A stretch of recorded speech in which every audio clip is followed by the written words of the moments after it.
Bueno, le vamos a dar la bienvenida entonces al doctor Ricardo García.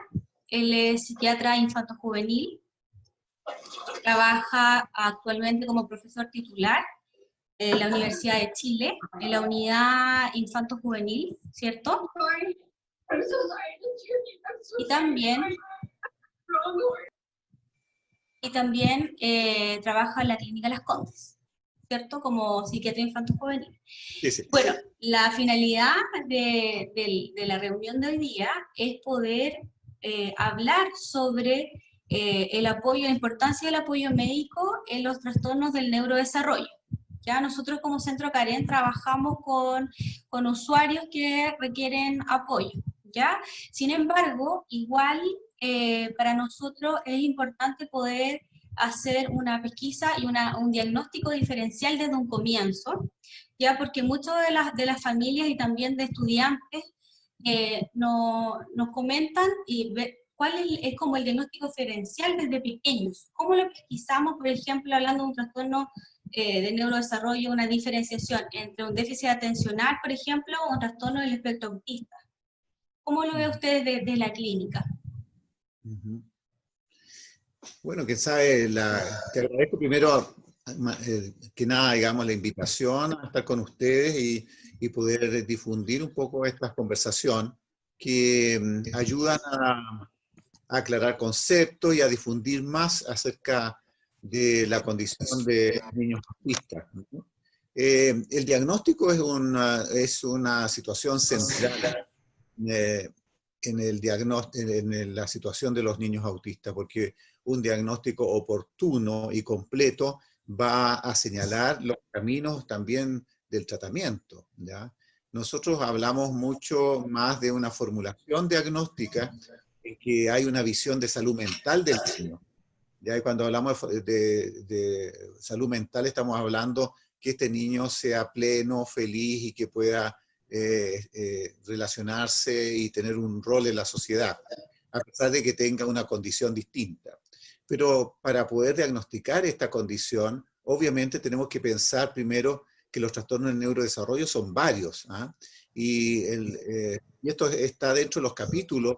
Nosotros en medicina tenemos como clasificaciones, ¿ya? Y una de las clasificaciones que hay, digamos, los reúne en un capítulo a muchas patologías. Dentro de esto, el síndrome de déficit de atención que tú mencionas, ¿no es cierto? Porque los trastornos del neurodesarrollo básicamente tienen que ver con que hay alguna función que está disfuncional o sea dañado, ¿no? Y en un extremo tenemos el síndrome de déficit de atención, que tiene que ver con las funciones ejecutivas, atención y concentración. Y en el otro lado tenemos también el trastorno del espectro autista, que lo central de esto es, ¿no es cierto?, los trastornos de comunicación, relaciones interpersonales y conductas restrictivas o repetitivas. Pero en el intermedio, o dentro de todo este grupo, hay otros trastornos también, ¿no es cierto?, como los trastornos del lenguaje, los trastornos de la comunicación pragmática, que es un cuadro nuevo que también hay que hacer el diagnóstico diferencial. Están los trastornos del aprendizaje, ¿no? Los trastornos de la coordinación motora, están los trastornos cognitivos, trastornos globales del desarrollo, que antes eran las deficiencias intelectuales, ¿no? Y son todos que componen, digamos, este gran grupo de neurodesarrollo. Y generalmente tenemos que hacer diagnósticos diferenciales entre ellos, ¿ah? Entonces, este diagnóstico generalmente se basa en estos tres pilares para el trastorno autista, ¿no es cierto? Comunicación, relaciones interpersonales. Ahora se habla de un solo pilar de este tipo, y los otros son las conductas restringidas o repetitivas, ¿ya? Y esto del sello del diagnóstico. Entonces, para diferenciarlo del déficit de atención, digamos, esto es primordial. Un niño con déficit de atención, a pesar que también es una condición que es desde pequeño, ¿no es cierto? Es un niño que mantiene un contacto con el otro, ¿no? Tiene una intención comunicativa, pero es terriblemente inquieto, y uno a veces se puede confundir en la medida que esta inquietud lo lleva a veces no fijar tanto la mirada, no a comunicarse, entonces plantea dudas. Pero la situación, por eso hay que verlo varias veces y en equipo para poder diferenciar la situación de la comunicación social cómo se relaciona con otros y si tiene conductas restrictivas, ¿ya? Ahora, entonces pueden haber diagnósticos diferenciales, pero a veces se pueden dar las dos cosas.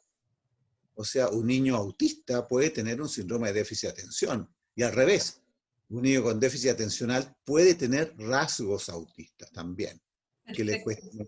cuesta mentalizar, etc. Entonces, para eso hay que hacer un diagnóstico fino, y a veces es difícil hacerlo, y uno también se ayuda con algunos instrumentos para hacer el diagnóstico, ¿ya? Y ustedes ya conocen algunos instrumentos que son muy completos, como el ADOS, ¿no? Que es un instrumento largo que requiere capacitación, que hace una situación de diagnóstico por edades, pero también hay otros que sabe, le puedo hablar un poquito más adelante, que son más económicos y más fáciles de usar. Nosotros en nuestra unidad validamos un instrumento que se llama AMSE, AMSE, que ahora lo vamos a publicar, es una validación muy completa que se hizo, y se validó en relación al AMSE, que es el gold estándar. Y eso ayudan a precisar el diagnóstico mayormente. ¿Mm?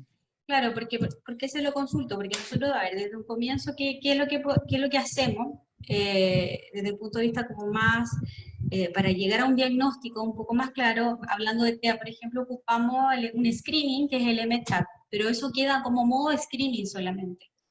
Sí, ¿Ya? son escritos, claro, Son lo mismo. screening, Sí, claro, sí. pero sin embargo, si es que hay sospecha y si es que lo cataloga, nos vamos después a ahondar un poco más, con apoyo obviamente del área más de psiquiatra o neurólogo infantil, con A2 y ADR, que es lo que ocupamos actualmente en cuanto a los diagnósticos.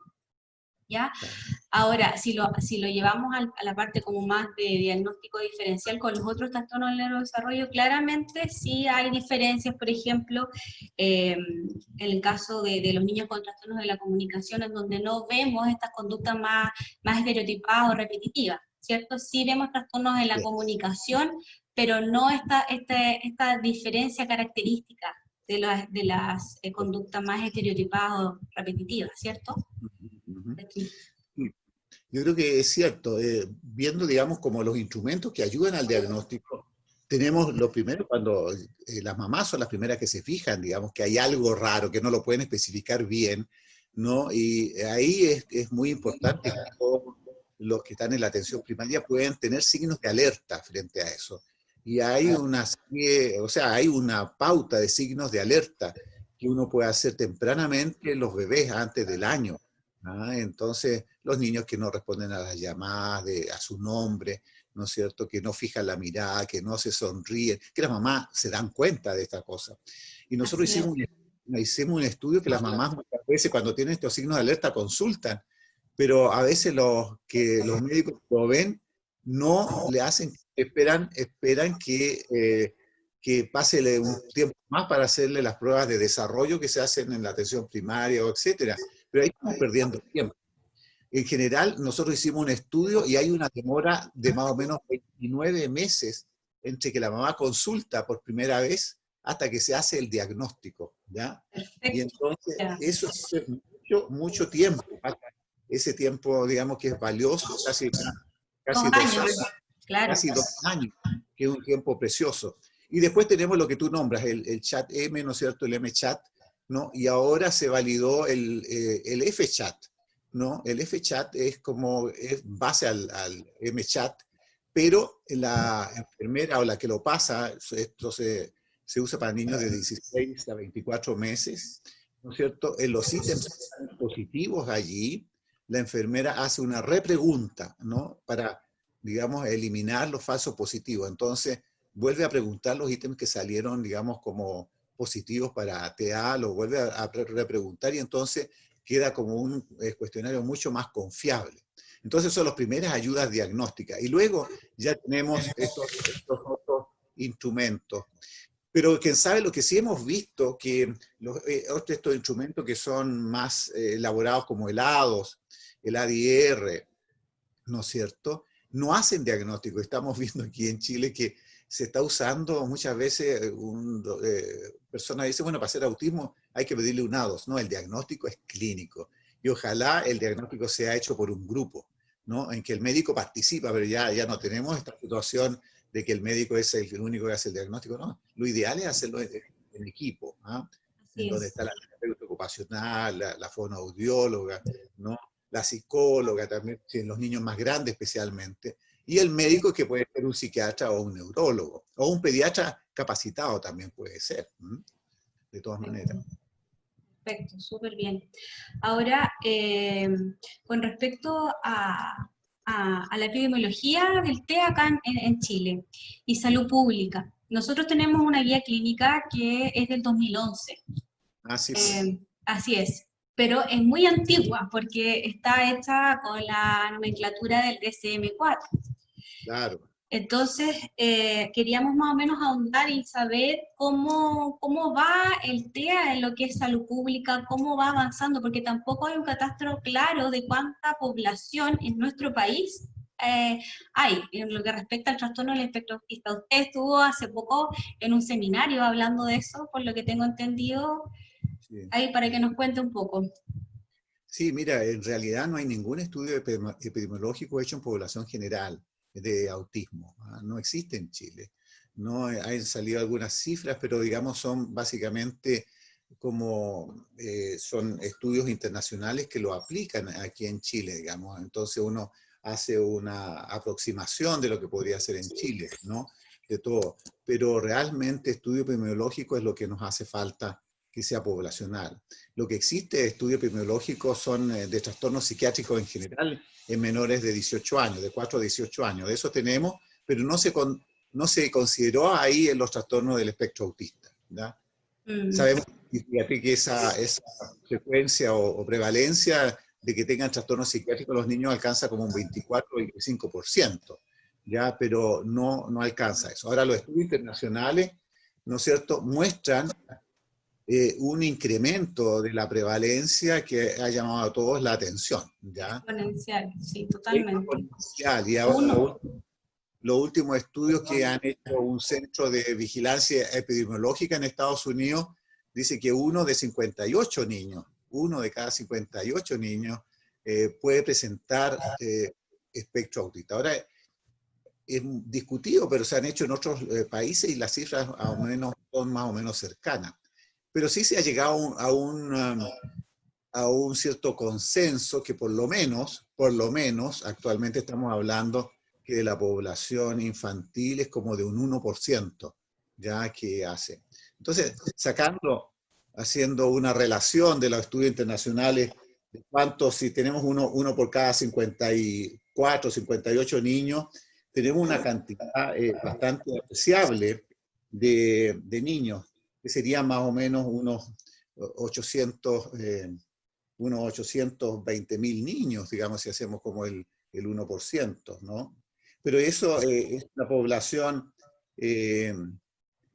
población menor de 18 años, pero nadie se pregunta, digamos, qué pasa con la población adulta, porque los otros pasaron piola o están sin diagnóstico. Pero la población adulta también hay personas, porque se ha dicho autismo infantil, pero el autismo es una condición. Y los estudios que hay de adultos también son cifras cercanas al 1%, ¿ya? Entonces, si sacamos todo eso, pensamos que la relación que tenemos de los estudios internacionales aquí en Chile, estaríamos hablando de 180.000 personas más o menos que tendrían el trastorno del espectro autista, lo que es una cifra apreciable, ¿no es cierto?, que requiere toda una política de salud pública, porque se han hecho estudios, especialmente en Inglaterra y en Estados Unidos, sobre los costos que esto significa, para esta población significa, ¿no es cierto?, todo el programa de rehabilitación que tiene que ser tan intenso inicialmente. Y después del seguimiento, no solamente la parte de su neurorehabilitación, sino que de salud general. Porque se ha visto que Como vida independiente, como persona. como persona, ¿no? Entonces, todo esto, si uno suma, es una cantidad estratosférica que podría disminuir mucho si estos niños tienen un tratamiento precoz y oportuno. Entonces son mucho más funcionales y ahora el concepto no es solamente que los niños puedan como mejorar de los síntomas autistas o signos autistas, sino que puedan ser funcionalmente aptos y que además la idea es que puedan incorporarse a la sociedad y ayudar desde su manera a la sociedad. Y ahora Perfecto. tenemos muchos chicos dentro del espectro autista que van a la universidad, que están trabajando. Ahora es una relación, una situación distinta de estos chicos. Así que el concepto es que ellos puedan ser mucho más funcionales y puedan aportar a la sociedad también. Perfecto. Y allá en la universidad, ¿han hablado sobre esto, sobre poder hacer estudios a nivel nacional en lo que respecta al TEA? Sí, hay algunas personas que hay un grupo de investigadores que ya nos hemos estado juntando 3 años ya, ¿no? Y está la idea, digamos, de poder postular a un proyecto grande, Fondesit o FONIS, de poder hacer un estudio poblacional en esto, ¿no? Estos pero son estudios caros, ¿ah? Son estudios caros para poder realizarlo. Pero sí, lo que tenemos que tener que tenemos más o menos esta prevalencia, ¿no? Y tenemos que trabajar con lo que tenemos y tenemos que luchar mucho por la situación del diagnóstico y tratamiento precoz. Eso es una cosa inicial y yo creo que ya estamos trabajando bastante en eso, ya se ha difundido a través de la sociedad de padres, ¿no? De los grupos de padres, de centros como el tuyo, ¿no es cierto? Y en otros lados, trabajando en el diagnóstico y tratamiento precoz, pero también estamos en una etapa que los tratamientos tienen que ser más específicos, o sea, no tratamientos así generales, sino que también se han probado tratamientos que tienen mayor validez científica, ¿no? Y sabemos que haciendo un protocolo más eh, regular o más coordinado, los chicos tienen mejor pronóstico también. Perfecto, perfecto. Ahora, una de las preguntas que nos hacían las familias cuando publicamos de que íbamos a conversar con usted era ¿cuándo acudir al neurólogo o cuándo acudir al psiquiatra? ¿Cuál es la diferencia entre ambas disciplinas? Bueno, quién sabe, ese es un dilema sí, que tiene que ver con la historia un poco de estas dos especialidades, ¿ya? Ustedes saben que antes la especialidad era una sola, la especialidad era neuropsiquiatría antes. Y ahora, Perfecto. y después, yo estuve en la época de la neuropsiquiatría, los cargos eran de neuropsiquiatras, éramos un poco neurólogos y psiquiatras, pero luego las especialidades se dividieron.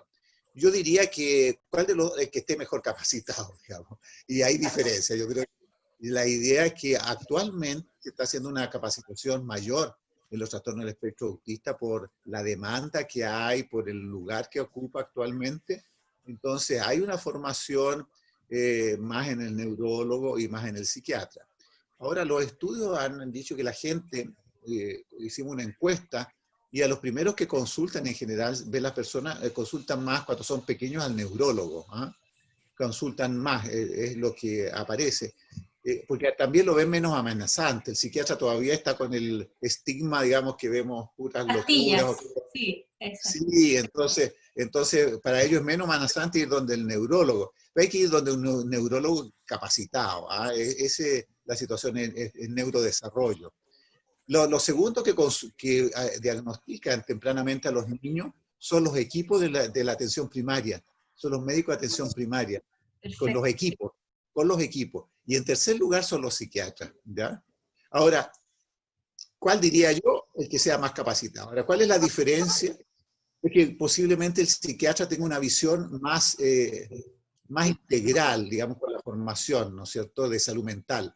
Entonces ve todos los otros factores, o sea, la funcionalidad familiar, la red de ayuda, ¿no es cierto? Perfecto. Hay un concepto más amplio y Ya. el neurólogo aporta mucho en enfermedades específicas, porque hay muchas enfermedades que se relacionan con autismo, como por ejemplo algunas enfermedades metabólicas, algunas enfermedades genéticas, y son de una ayuda excepcional los neurólogos. Entonces, siempre cuando hay dudas, digamos, de que si hay una epilepsia además, si hay un problema genético, una enfermedad metabólica, es bueno que en el equipo haya un neurólogo. Nosotros en la clínica, en nuestro equipo de evaluación, tenemos una destacada neuropediatra, tenemos 2 psiquiatras infantiles, y tenemos terapeutas ocupacionales, fonoaudiólogos también, y neuropsicólogos. ¿Ah? Entonces conformamos un equipo que así cada uno aporta desde su expertise, ¿ah? De todas maneras. Ahora, en cuanto a edades, quién sabe, la situación que se ve en Latinoamérica, por ejemplo, cuando crecen los niños, ahí van más al psiquiatra que al neurólogo. ¿Ah? Exacto, exacto, A los ya, 10. sí, entiendo, cuando son más grandes.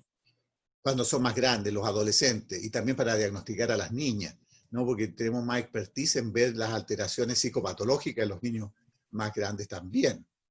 Y a veces pasan muchos chicos, digamos, especialmente lo que eran los antiguos síndromes de Asperger, ¿no? O chicos autistas de alto funcionamiento, pasaban, digamos, como camuflados en la etapa escolar, y cuando ya son niños más grandes empiezan a ser objeto de bullying o sus conductas son, llama la atención, ¿no es cierto? Entonces ahí empiezan a consultar, y a veces consultan estos chicos por otras cosas, consultan por depresión, Exacto. por ansiedad, ¿no es cierto? Hasta intento de suicidio algunos, porque la situación es muy triste para ellos, porque no se pueden adaptar bien si no tienen ayuda.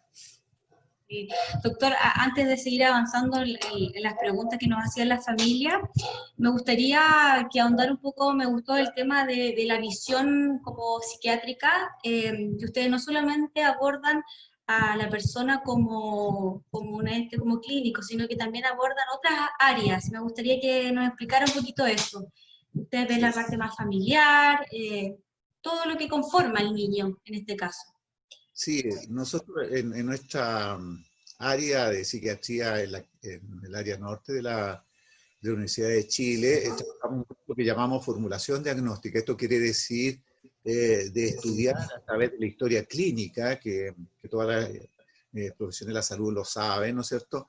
Ir viendo todos los factores de riesgo y protectores que tienen los chicos, desde lo genético a lo relacional, digamos, familiar, etcétera, no biológico, es un enfoque biopsicosocial. Y entonces ahí vamos entendiendo cómo el chico se va desarrollando el mismo, pero en relación con el mundo que lo circunscribe, ¿no? Y esa formulación diagnóstica luego va a dar en un diagnóstico de las clasificaciones, ¿no es cierto?, que hay.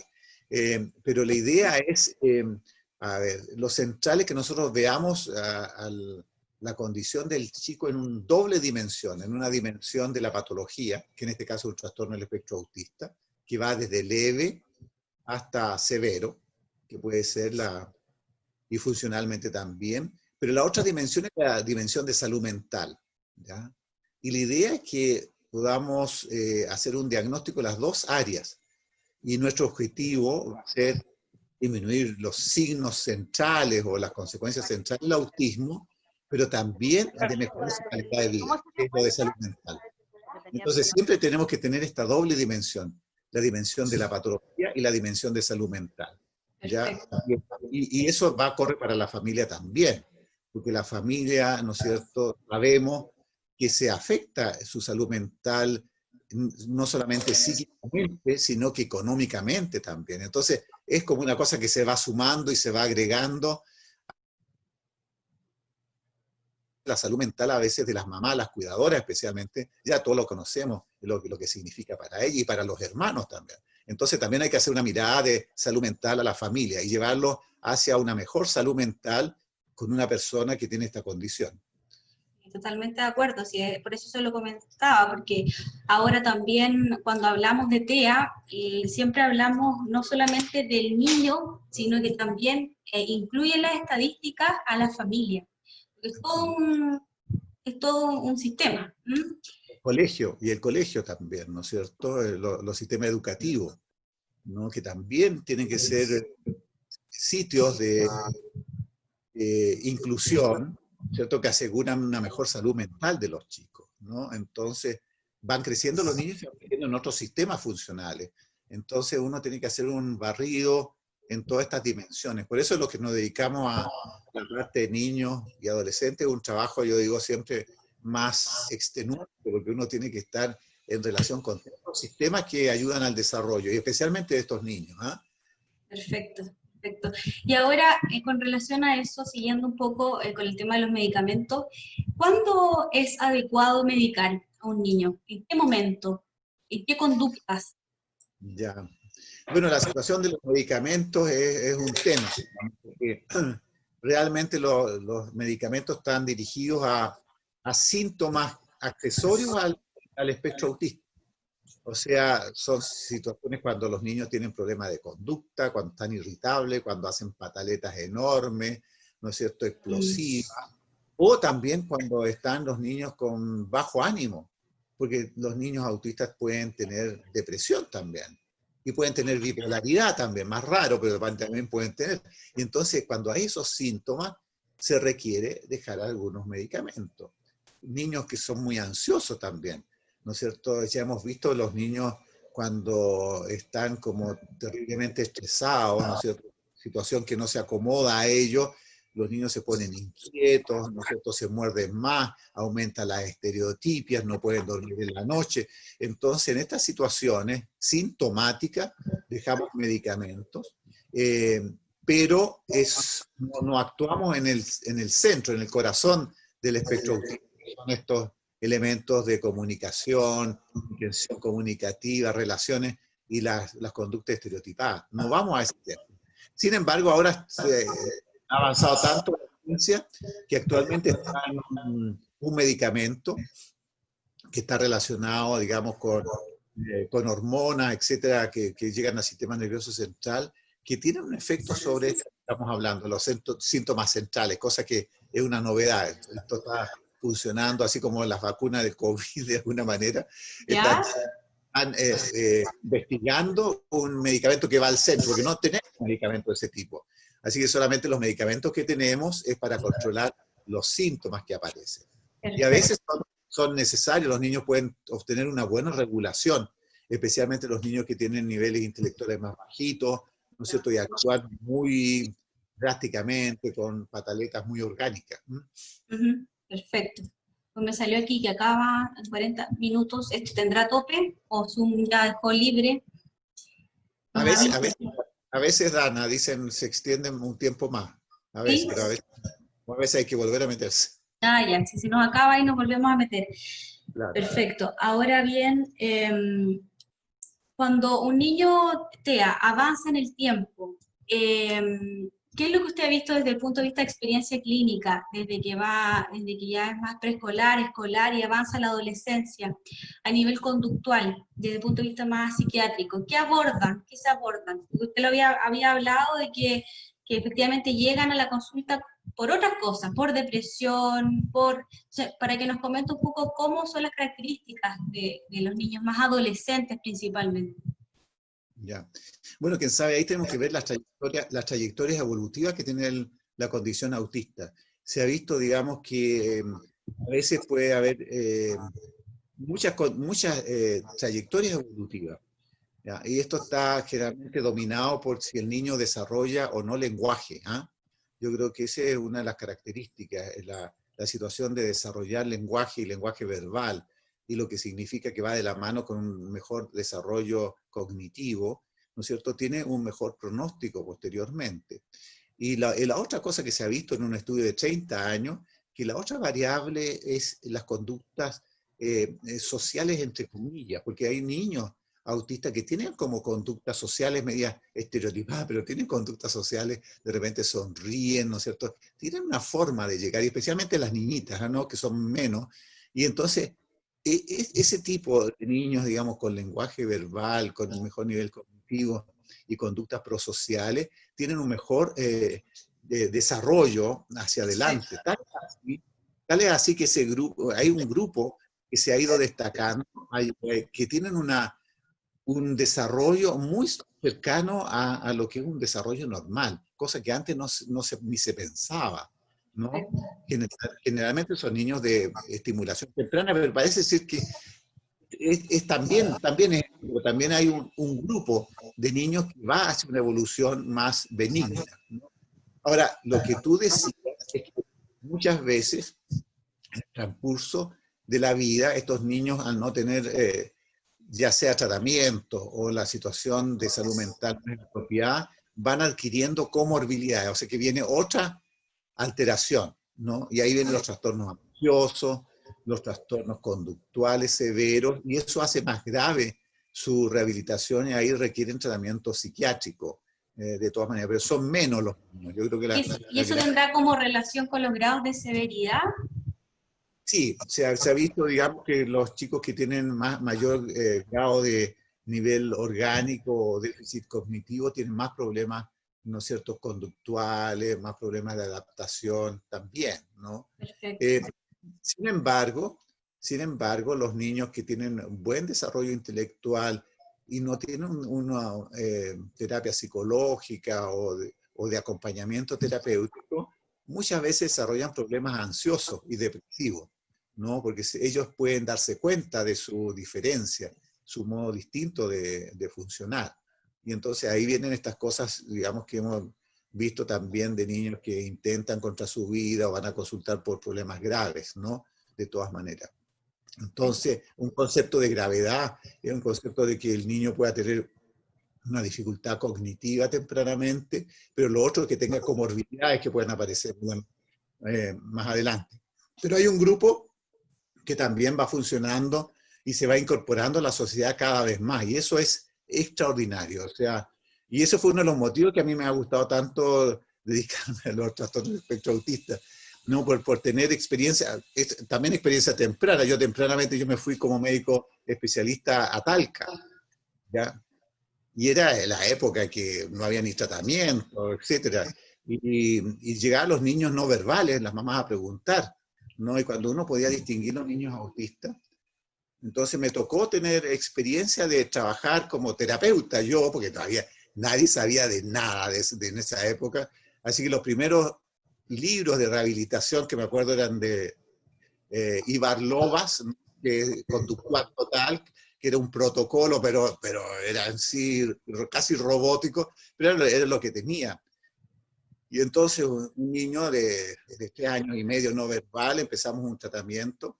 Bueno, y la situación es que este niño pudo, muy largo el tratamiento, ¿no es cierto?, para que empezara a decir las palabras, como ustedes saben, primero fonemas, después palabras de determinación, ir construyendo la gramática, o sea, toda la parte sintáctica, ¿no?, de él, hasta que el niño pudo hablar, y habló, pero rápido, como estos niños que tienen buen potencial, ¿no es cierto? Y habló de todo, y hizo una hiperlexia, después estuvo en el colegio. Así que, y después cuando ya vine a Santiago tuve la experiencia fantástica que una vez salí en un programa de televisión y recibí el llamado el otro día, ¿no?, de este niño, ¿no? Entonces se acordaba de mí y me dijo: doctor, quiero decir, porque la mamá le dijo seguramente también, que estaba estudiando ingeniería en informática en la universidad, ¿ya?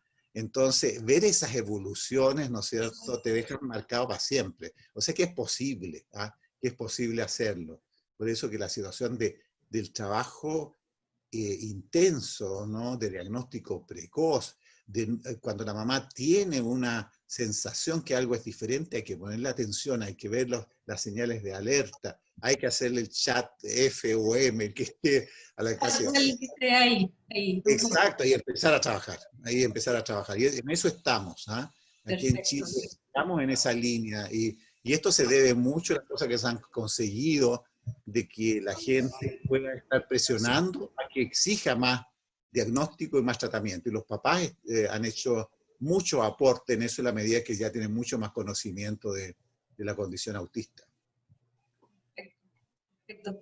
Doctor, me gustaría que para las personas que se vienen integrando nos comentaran un poquitito del AMSE que nos decía recién. Ah, sí. ¿Qué es?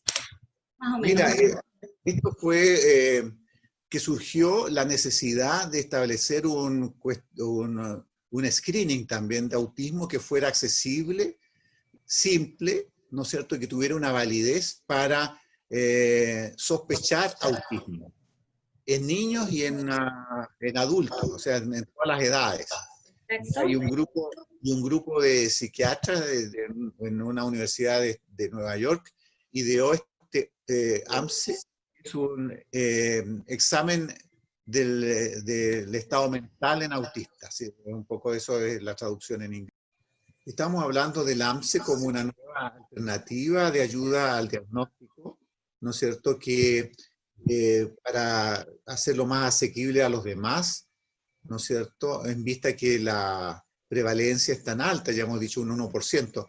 Voy a, como a repetir las cifras que más o menos tenemos, que podemos hacer una relación con los estudios anteriores, que son como 82.000 niños menores de 18 años y 180.000 personas en total, en adultos también, ¿no es cierto? Lo que es bastante personas, ¿no es cierto? Si revisamos la cantidad de personas que requieren diagnóstico. Entonces, en base a esta dificultad, se necesitaba, ¿no es cierto?, tener un instrumento que fuera fácil. Entonces yo le decía que esto consiste en examinar 8 ítems psicopatológicos, ¿no? No sé si me acuerdo de todo, pero uno es si fija la mirada o no, uno, ¿no es cierto? Si tiene lenguaje, ¿no? Que son las cosas más típicas, y si tiene lenguaje, si tiene una pragmática adecuada del lenguaje, que es otro elemento importante, ¿no? También si tiene movimientos estereotipados, ¿no? Si tiene hipersensibilidad, hipersensorialidad o hiposensorialidad, ¿no? El otro ítem es si tiene algún interés restringido también, y creo que me falta uno parece, ¿ya? Pero de todas maneras son 8, ustedes lo pueden ver en la cosa del manual, y esto se puntúa de acuerdo a un instructivo, ¿no? Entonces, yo pienso que siempre hay que tener alguna experiencia en salud mental y de espectro autista, porque va a enriquecer, digamos, la puntuación de este instrumento, y tiene un punto de corte. Si el niño o adolescente o adulto puntúa más de 6, igual a 6 o más puntos, es altamente sospechoso de que tenga un trastorno del espectro autista, ¿ya? Así que yo les invito a que ustedes puedan conocer este instrumento a través de las redes sociales. Es posible que, yo creo que ya va a ser a fines de año que va a salir publicado la validación de este instrumento, para que ustedes lo puedan incorporar. Nosotros lo usamos en todos los niños que vemos en evaluación en nuestra unidad, ¿no es cierto? Y ya hemos hecho la mano y vemos que es bastante bueno, es más bueno, digamos, para los niños más pequeños, y en los niños más grandes es un poco más, no tiene tanta efectividad, digamos, pero es significativo, o sea, es válido, digamos, cuando aparece positivo, ¿ya? Pero es mucho más claro en los niños más pequeños. Pero es un buen instrumento. Y, y ese va a ser un instrumento, bueno, que va a ser diagnóstico, va a venir como, no sé si a reemplazar, pero también es otra alternativa de los de A2 y ADR. Así es, yo creo que puede reemplazar, especialmente en los lugares que no haya posibilidad de hacer un A2. Ahora el A2 es el gol estándar, digamos, por prueba, pero ustedes saben que capacitarse en el A2 salen como 500.000 pesos. Es carísimo, más. Es muy caro. Y el instrumento, digamos, vale como 1.300.000. 1.000.000, sí, totalmente. Sí. Nosotros con la neuropediatra fuimos a un congreso de autismo en Estados Unidos y nos compramos dos bateas, además que son enormes las cuestiones para transportarlo, y que no son, pero es el diseño, ¿no es cierto?, lo que uno paga, y los acarreamos a Estados Unidos para hacer esta validación del AMS. Tuvimos que traerlo, los equipos, pero era como 1.300.000 pesos más o menos. Entonces es carísimo para países pobres. Es muy caro, entonces, sí. Entonces el AMSE es una buena ayuda y válida, tiene una confiabilidad alta ya para hacerlo. Así que yo creo que hay que saber utilizarlo. Qué bueno saberlo, porque en realidad es como una primicia para poder tenerlo, y lo vamos a ver. ¿Ese lo van a publicar por la universidad? ¿Se compra?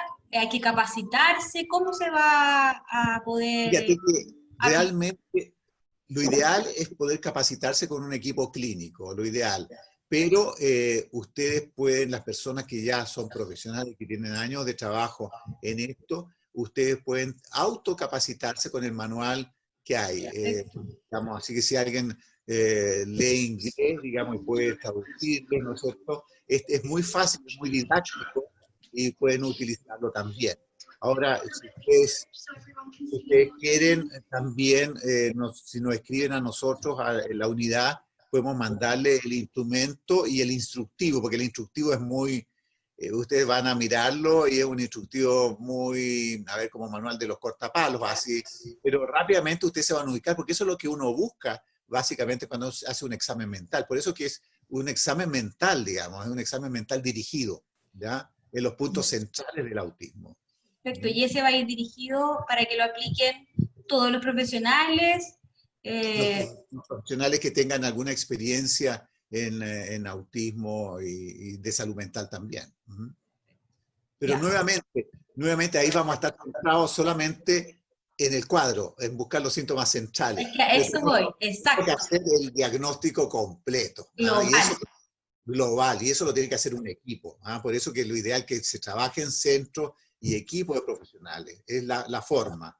Claro. Y además, después del diagnóstico viene el diseño de tratamiento, que todos los niños son del espectro, son cada uno distintos, cada uno tiene un nivel de funcionalidad distinto y muy disarmónica, además el perfil es muy disarmónico, entonces uno tiene que hacer un trabajo a medida para ello. Y algunos van a necesitar más, a lo mejor, un trabajo de ABA, más conductual, u otros van a necesitar, digamos, un protocolo más, ¿no es cierto?, de los programas que hay actualmente, CERTS, o, ¿no es cierto?, ustedes trabajan mucho con Denver, ¿no es cierto?, y hay otros que han salido, digamos, que son iniciales, que me llamó mucho la atención para niños que son más profundos, que es la terapia Romberg, digamos, que tiene que ver con movimientos del niño, que tiene que ver con los reflejos primarios. Entonces empiezan con una situación de movimientos, ¿no es cierto?, como los reflejos primarios, e ir como en la etapa sensorio-motora de los niños, ir como construyendo desde el inicio un poco, que es bastante llamativo, ¿no es cierto? Entonces, algunos tienen más evidencias que otros, pero ahí uno va viendo cuál es la terapia que más va a funcionar. O los programas de mentalización de Baron Cohen para los niños más grandes, que tienen que tratar de conocer qué es lo que piensan otros, o sea, captar la situación social, cómo adecuarse, ¿no? También los programas de los papás, que también tienen que estar uno al tanto, que se han desarrollado muchos programas de ayuda a los papás, ¿no?, para que ellos puedan ser los realmente acompañantes de sus niños, de incorporar las técnicas terapéuticas, ellos mismos trabajar, porque ellos van a estar incorporarlo en la vida diaria, o sea, las técnicas incorporarlo en la vida diaria. Y hay una serie de programas con protocolo de 8 sesiones, 12 sesiones para los padres con videos, ¿no? Sí, programanes, sí, hay varios. Sí, con programanes, sí. Sí. Entonces, y dan resultados. Entonces, en Chile estamos en este momento de ya poder diseñar programas terapéuticos, ¿no es cierto? Y ofrecer algunas técnicas terapéuticas. Y uno va a usar las técnicas que más uno conoce también, pero tienen que ser con una base de evidencia científica, ¿no? Eso sí, tenemos que ser muy estrictos en eso. Sí, bueno, como le comentaba, acá por lo menos en el centro trabajamos de esa forma, o sea, lo ideal es trabajar de forma evolutiva. En un comienzo lo que hacemos es con el programa más Denver, que es como más lúdico, en el caso de los niños, y cuando ya van avanzando un poco más, trabajamos con lo que es terapia más Teach ABA, es como son más estructurales, así lo hacemos. Así que, bueno, no sé si hay alguien que esté acá presente y quiera hacer alguna consulta en el chat, antes que el doctor se vaya. Si hay alguien que quiera comentarle algo, preguntarle, Karen, Constanza, Camila, ¿quieren ahí consultar algo acá?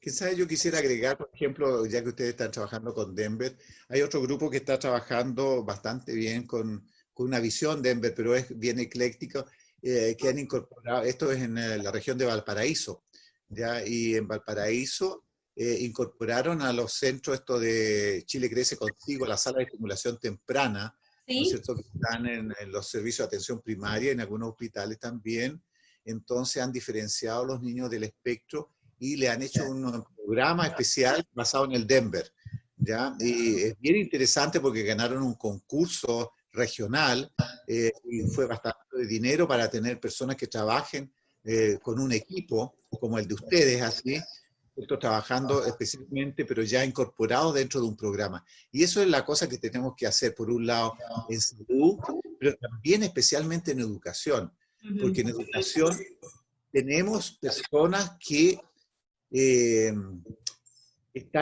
le pagan, digamos, a los niños de integración, ¿no es cierto? Así es. Hay terapeutas, hay fonoaudiólogos, hay psicólogas, pero muchos de ellos no están capacitados, pero ahí van los niños la mayor parte del tiempo. Así Entonces, es. tenemos personal educativo, ¿no es cierto?, capacitado, ¿no? Es fundamental para que los niños puedan tener una buena inclusión. Y eso es lo que estamos tratando de incentivar a la parte educativa, de que ellos puedan también ver la problemática inmensa que es de salud pública de estos chicos y que educación pueda como también hacer la parte de tratamiento o continuar las indicaciones de los equipos que hacen los diagnósticos. Ellos pueden seguir las indicaciones, no si ellos están capacitados. Perfecto, sí, totalmente. Bueno, doctor, le vamos a dar las gracias por este tiempo que nos ha dado. Sí. Nuestro objetivo, igual como centro, es educar a la población, a la comunidad, siempre con este tipo de charlas, a modo gratuito, con la finalidad de educar a todos, a los profesionales, a los colegas, a las familias, lo que sea, y sobre todo lo que es el trastorno del espectro autista, que es lo que vemos nosotros acá, y principalmente darle las gracias, doctor, por todo su tiempo.